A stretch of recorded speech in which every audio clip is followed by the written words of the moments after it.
Estamos começando mais um Cidadania. Eu vou entrevistar o senador Vital do Rego, do PMDB da Paraíba, que é presidente da Comissão de Constituição, Justiça e Cidadania do Senado. Senador, a CCJ está a pleno vapor. Eu queria que o senhor fizesse uma espécie de um balanço dessas atividades no âmbito da CCJ. Eu listei aqui PEC do voto aberto, PEC da música, a questão do ECAD, o orçamento impositivo. É verdade, Hollenberg. Um abraço para vocês do Cidadania, dizer da satisfação de estar aqui tendo este bate-papo, a oportunidade de conversar com todos da TV Senado. A TV Senado ocupa um espaço institucional fundamental para o nosso trabalho e, por isso, quando do convite para fazer o Cidadania com você, eu me sinto profundamente grato. Falar da CCJ é falar da minha paixão atual. Eu que já passei pela CMO, já passei por diversos... CMO é Comissão Mista de Orçamento. Nós preparamos o orçamento de 2012 para a execução por parte do governo, isto em 2011, foi o meu primeiro ano. Depois tivemos outras experiências importantes na casa e esta da CMO, eu posso confessar a todos os telespectadores que tem sido a mais gratificante de todos os 25 anos a presidência da CCJ. De vida parlamentar, essa da CCJ. Eu tenho, assim, pautado todo o trabalho nesses 25 anos como vereador, como deputado estadual, como deputado federal e agora na CCJ, na condição de senador, um trabalho parlamentar que engrandece muito a minha vida e a CCJ está dando esse momento em que você tem o coração do Senado, o coração legislativo pulsante nas suas mãos. Eu hoje, para vir aqui, fiz um rápido resumo com minha equipe na CCJ e nós já fizemos 72 sessões, entre ordinária e extraordinárias, ordinárias e extraordinárias. Já sabatinamos 32 autoridades, que compõem 13 ao Conselho Nacional de Justiça, mais 12 ao Conselho Nacional do Ministério Público, um ao ministro Barroso, ao Supremo Tribunal Federal, mais 3 ministros ao Superior Tribunal de Justiça, mais um ministro ao Tribunal Superior do Trabalho. Então, tem sido um primeiro momento de completar o quadro destes conselhos tão importantes à vida nacional. E, a partir do momento, buscar com celeridade, com dinamismo, quase que 2 reuniões por semana nós fazemos, buscar suprir uma pauta, né, que ela é assustadoramente importante, porque é a porta de entrada e a porta de saída de todas as proposições do Senado. O projeto tramita inicialmente pela CCJ ou de forma conclusiva pela CCJ. Então, eu tenho assim, vocês listou... O que o senhor destacaria? Assim, todo dia é uma coisa importante, todo dia é uma proposição legislativa importante. Nós já votamos 400 proposições legislativas. Você tem uma ideia? Nessas 72 sessões, nós já deliberamos 400 vezes sobre projetos específicos. Você listou aí recentemente a PEC do voto aberto, que é uma proposta, tínhamos 3 PECs importantes tramitando nessa matéria. A última nós conseguimos fechar, está para plenário, a PEC do voto aberto, que assegura, né, a total transparência do senador no exercício do seu mandato e em todos os seus votos. Havia, ou como há, no plenário, nós vamos discutir isso, alguma restrição sobre a questão de escolha de autoridades e membros do Poder Judiciário. Mas vai ser uma matéria que vai ser discutida e deliberada pelo plenário. A CCJ já cumpriu o seu papel de deliberar por maioria, sobre essa, adotou o voto aberto para uma grande tudo. maioria. O pensamento nosso é adotar o voto aberto em todas as circunstâncias, inclusive eleição da mesa. Houve também, recentemente, a PEC da música, que provocou muito debate. A PEC da música é a desoneração para a atividade cultural brasileira. É um projeto que estava encalhado há muito tempo na Câmara, havia diversas restrições por parte da Zona Franca de Manaus, que é efetivamente a fonte produtora desse material, mas a carga tributária que onera a nossa veiculação cultural, os nossos DVDs, os nossos CDs, a manifestação artística, precisava ser desonerada para cair em pelo menos 25% a 30% o preço final desse produto, fazendo com que haja também uma queda na atividade da pirataria, porque hoje as pessoas procuram um DVD, um CD, uma obra com esse artifício criminoso da pirataria, porque muitas vezes tem um preço absurdo do encargo que incide sobre essa atividade cultural tão importante para o Brasil. Foi um momento sublime aqui, em que artistas de todo o território brasileiro, da minha Paraíba até o Rio Grande do Sul, se manifestaram favoravelmente à PEC da música. Fundo de participação dos estados e municípios. Esse é o grande problema e o grande desafio. É o grande desafio que nós precisamos ter para o final do ano, até o final do ano. Se você me perguntar qual a grande meta, é o Pacto Federativo. Meus amigos, nós estamos vivendo um Estado unitário, um Estado em que a centralização das ações por parte do governo federal, vinda exatamente da concentração desses recursos, faz com que muitos estados e municípios estejam passando por situações calamitosas em termos financeiros. Rediscutir o Pacto Federativo é tarefa da CCJ, né? Redistribuir essa questão junto com a Comissão de Assuntos Econômicos, muito bem presidida pelo senador Lindenberg Farias. Acho que a gente tem que cumprir esse nosso papel. Este foi o primeiro momento, nós aprovamos o projeto que você menciona como um passo inicial nessa rediscussão econômica do Pacto Federativo. O senhor acha que esse é um tema que deverá dominar o final da sessão legislativa até o recesso parlamentar? Nós temos vários temas. Nós temos o tema econômico, nós temos os temas sociais, temos um projeto de lei que está com o senador Valadares, que trata de um PLC que veio da Câmara, né, o projeto de lei da Câmara, nós tratamos assim de forma simbólica, que é a lei das drogas, né, da lei de combate ao uso das drogas. É um PLC que tem um conflito de ordem social e de ordem constitucional, que é o direito de ir e vir dentro daquela internação compulsória que hoje está contido no PLC. O senador Valadares está concluindo o arcabouço do seu relatório, vamos pautá-lo rapidamente, porque é uma matéria de interesse nacional. E na Comissão de Justiça não tem prioridade, Hollenberg, tem atualidade. Eu aprendi isso com meu pai.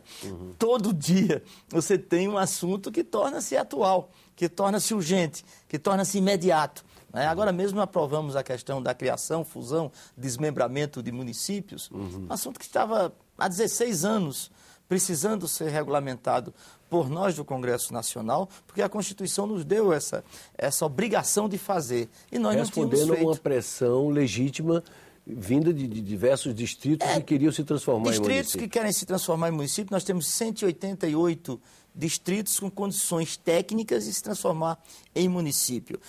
Hoje aprovamos um projeto duro, um projeto que não flexibiliza critérios, mas um projeto que oferece parte a parte ao município mãe e ao município o distrito que pode ser emancipado, condições para uma participação popular, um plebiscito. Quais são os principais critérios nesse caso? Primeiro, está com um acorde da população, tanto da área mãe quanto da área a ser emancipada. Depois, ter condições físicas e econômicas, né? Ter lá agências bancárias, ter lá no distrito condições de ter uma infraestrutura logística. Depois, não pertencer nem à União, nem a quilombolas, nem a terrenos que estejam em áreas restritivas. Né? Então, esses critérios que nós fizemos, nós conseguimos avançar no mapa de 188 que já ficaram definidos. Que já ficaram previamente definidos. Certo. Agora, nós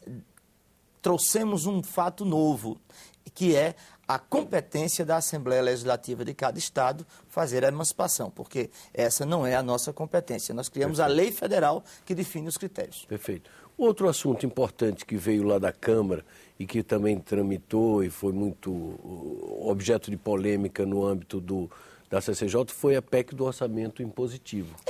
É uma grande... de certa forma, eu até questiono o termo orçamento impositivo, porque todo orçamento é impositivo. Na condição de presidente da CMO, eu discuti muito essa tarefa com os meus pares. Agora, no Brasil, por esse centralismo, né, orçamentário, de gestão orçamentária, nós temos um parlamento que exerce pouco, né, ou quase nada, o seu direito, né, de interferir no orçamento, de colocar as prioridades no orçamento. Lógico, você tem efetivamente que trabalhar em consonância com o governo federal. Você tem que trabalhar em parceria com as metas do governo federal. Mas o parlamento opera pouco na sua prerrogativa orçamentária. A PEC do orçamento impositivo nada mais é do que um conceito que nós estamos colocando agora de que 1% destas, ou 1,5%, podemos chegar aí a 1,5% destes recursos do orçamento geral da União vão ser aplicados de forma impositiva, não fazendo distinções no acompanhamento e na liberação de emendas de partidos, não havendo nenhum tipo de restrição, desde que elas estejam alocadas 50% para a saúde, que esse um dos desafios que nós temos no Congresso é a questão do financiamento da saúde. Então, esse orçamento impositivo, para mim, nós cumprimos com o nosso dever, né, exercendo a plenitude de um direito que já tínhamos e que agora estamos sabendo usá-lo. E quanto à mini-reforma eleitoral? O que o senhor diria desse debate? Você colocou bem. É importante, e a grande imprensa, ela tentou estigmatizar o projeto de lei do Senado, fazendo uma certa confusão com a reforma política. A reforma política é um tema que nós estamos devendo à nação, nós, congressistas, estamos devendo ao povo brasileiro, porque eu acho que, na condição de mãe de todas as reformas, a reforma política precisaria ser um ponto de honra da nossa agenda, né? E já fizemos isso. Eu quero fazer justiça ao trabalho desenvolvido pelo presidente Sarney, quando criou uma comissão especial aqui no Senado para estudar a reforma política. Eu fiz parte, votamos e muitas dessas matérias já foram votadas na Comissão de Constituição e Justiça. Eu quero também fazer justiça ao trabalho do ex-presidente, meu líder, Eunício Oliveira, que teve ao seu cargo, né, a votação de todas essas matérias que saíram da comissão especial criada pelo presidente Sarney, e o presidente Renan agora pauta a reforma política sempre como uma necessidade. Efetivamente, numa situação bicameral como esta que vivemos, né, dentro desse sistema, né, político, muitas das nossas dificuldades são exatamente por força da multiplicação de eleições num período de 2 anos. A cada 2 anos nós temos eleições, ora eleições gerais, ora eleições regionais. Isso faz com que a conveniência seja maior, né, do que a necessidade de fazer a reforma política, a conveniência eleitoral. O que nós aprovamos, você colocou com muita propriedade, foi um projeto de lei do Senado e que agora foi aprovado pela Câmara, que é a mini-reforma eleitoral. Ora, nós somos atores, nós e o povo brasileiro, somos os principais representantes e representados, são os principais atores desse processo eleitoral, que vem se tornando dispendioso, né, absolutamente caro, né, e com isso cria uma discricionalidade, né, entre partidos e candidatos. Esse processo precisa ser melhor esclarecido pela Justiça Eleitoral, que vez por outra, em regras, em normas administrativas, faz o papel do Senado e da Câmara.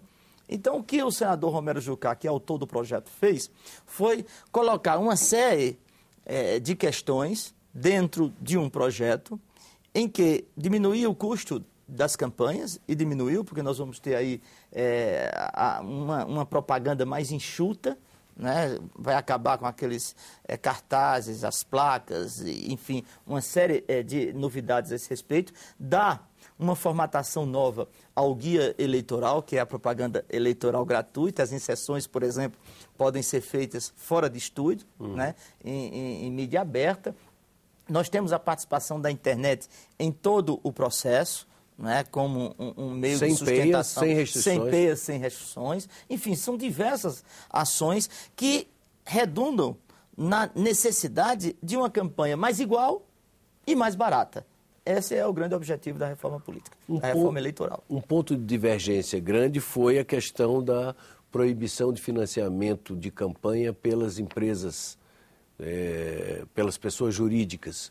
Esse foi um debate... Esse debate teve um aquecimento, foi o principal ponto, divergência na Comissão de Constituição e Justiça, foi à Câmara, e a Câmara está dando, né, um contorno, né, que esperamos ser o melhor possível. Acho que a questão do financiamento público dentro da reforma política é talvez o tema mais delicado da própria reforma política. Coincidência de datas de eleição, do dia da eleição, né, ou 2 em 2 anos, ou 4 em 4 anos, ou até advoga-se um misto, né, mas também a questão do financiamento público-privado, misto, híbrido. Esse é um tema que bate, né, sempre no andamento de uma reforma política.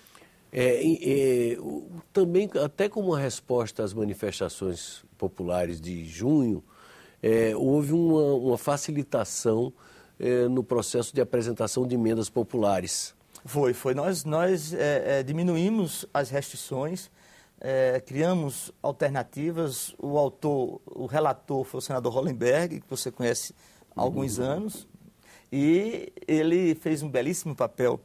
2 destaques falando em Rodrigo, foi exatamente o regramento de concursos públicos. É um projeto de sua relatoria que nós destacamos na Comissão de Constituição e Justiça e que já caminha para a Câmara de forma terminativa. Os concursos públicos, Brasília é a capital do concurso público, não é? Mas hoje nós temos o concurso público tendo como base da vida profissional de muitos jovens que saem da faculdade.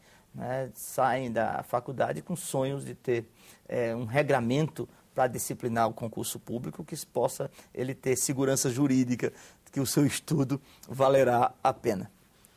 Na minha lista ainda tem PEC dos mensaleiros, que é a perda automática dos mandatos quando o político for condenado pelo Supremo Tribunal Federal. Ou então, só rapidamente, para a gente fazer esse bate-bola, essa PEC que denominou-se dos mensaleiros é a perda automática do mandato quando o homem, o político, o homem público, for condenado por crime de improbidade, né?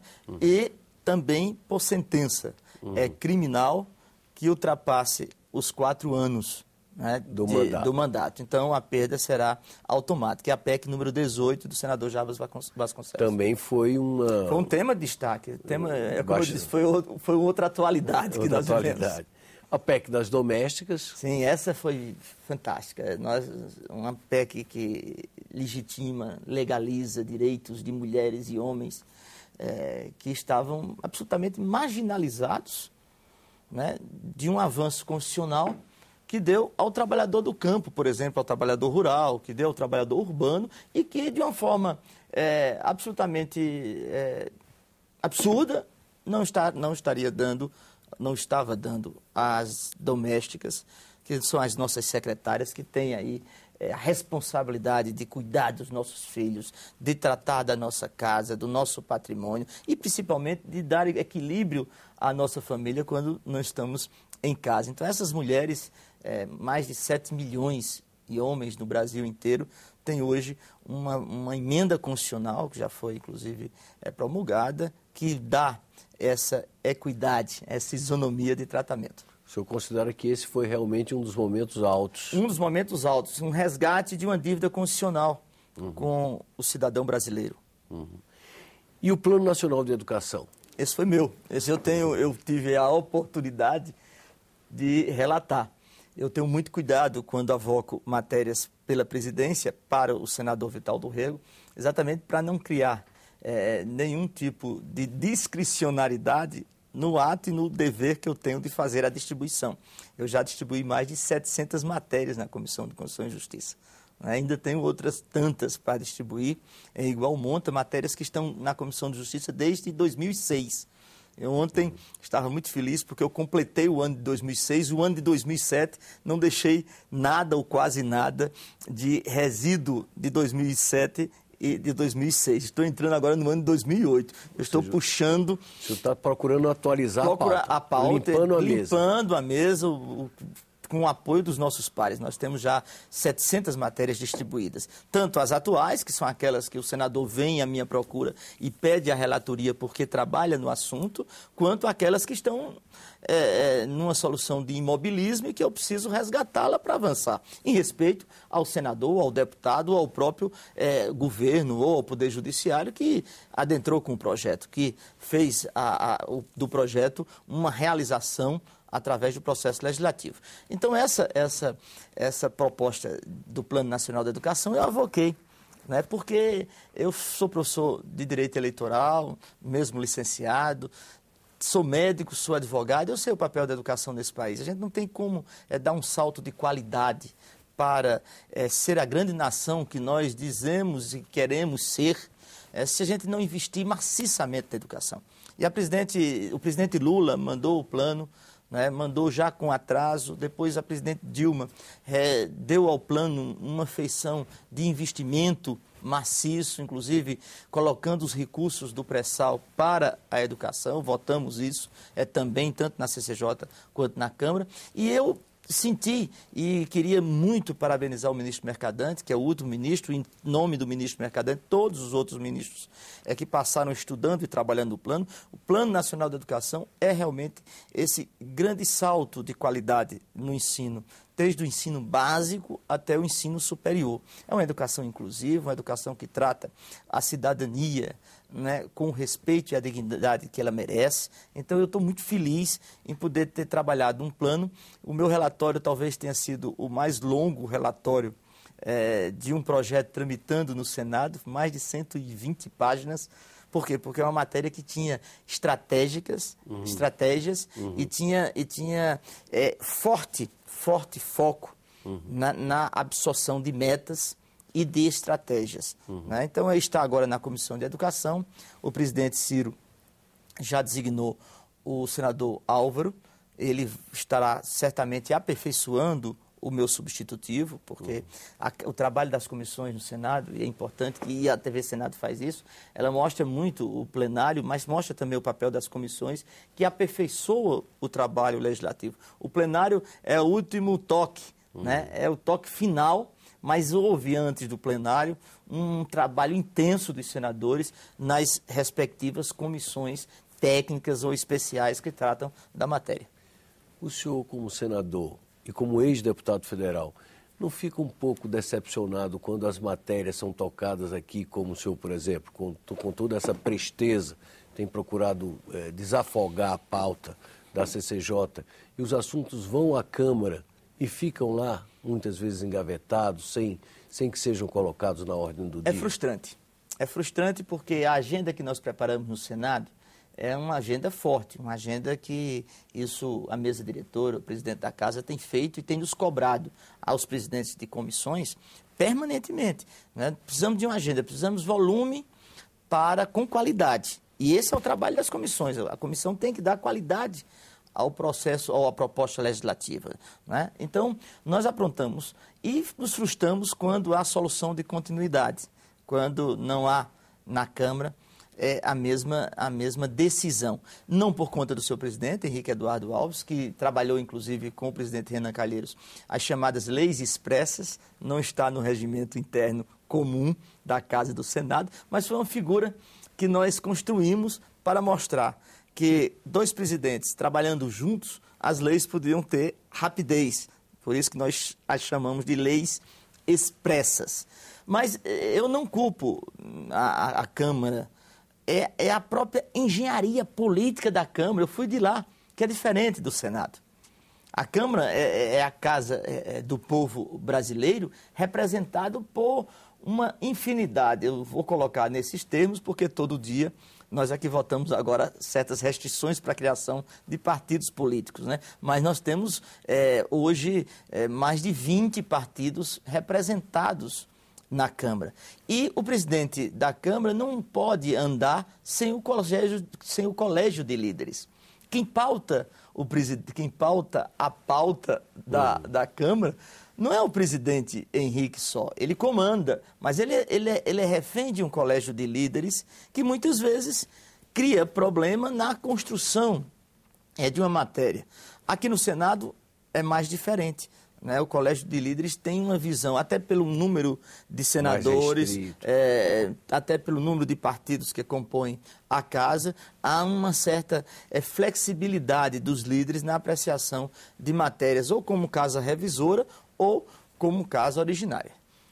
O senhor se referiu ao Pacto Federativo. Como uma bandeira, como uma prioridade agora nesse final de sessão legislativa. O que mais que o senhor... Eu falei das drogas, temos que criar um projeto e dar continuidade aos projetos da Câmara. Nós estamos com o Pacto Federativo dividido nas questões sociais e econômicas. Uma outra matéria, uma comissão que eu presido, e ela vai ser pauta forte nesse fim de ano, é a questão da segurança pública. Eu estive recentemente com o ministro Cardoso, discutindo essa pauta para o Senado. Nós temos uma pauta forte na educação, agora votamos o PNE, temos uma pauta forte na saúde, que é a Comissão de Financiamento da Saúde e projetos que vêm agregados a ela, e estamos com essa pauta muito forte, agora mesmo votando o orçamento impositivo, temos relação direta com as questões da saúde, mas não temos educação, Hollenberg. A educação não tem sido, digamos, a segurança pública não tem sido uma pauta forte na nossa agenda. O presidente da Casa criou uma comissão especial para estudar todas as matérias que tratam de segurança pública. O relator é o senador Pedro Táxi, eu tenho a honra de presidir. São membros da CCJ, com outros membros da Casa, que estudam e debatem assuntos referentes à segurança pública. Vai ser outra pauta muito forte, né? E um projeto da mediação e arbitragem, que nós estamos recebendo o trabalho da Comissão de Juristas, que foi presidida pelo ministro Luiz Salomão, né? Mas temos um projeto na Casa, e eu gosto muito de valorizar os meus companheiros, né, que apresentam proposições tão importantes como essa do senador Ricardo Ferraço. Apresentou, antes mesmo da criação dessa comissão de juristas, o senador Ferraço apresentou um projeto de mediação e arbitragem. Nós vamos compatibilizar as linhas de pensamento do senador com a comissão de juristas. São temas que vão nos dar aí muito tempo de trabalho. Estaremos acompanhando de perto via TV Senado. Estão convidados permanentemente. Muito obrigado, senador. Um abraço. Fiquem com Deus. Chegamos ao final da nossa entrevista. Eu queria lembrar aqueles que quiserem encaminhar sugestões, comentários ou críticas que há duas maneiras de fazê-lo. Via telefone, ligando para o Alô Senado no número 0800 61 2211 ou acessando o nosso portal na internet, no endereço www.senado.leg.br/TV. Até um próximo Cidadania aqui na TV Senado.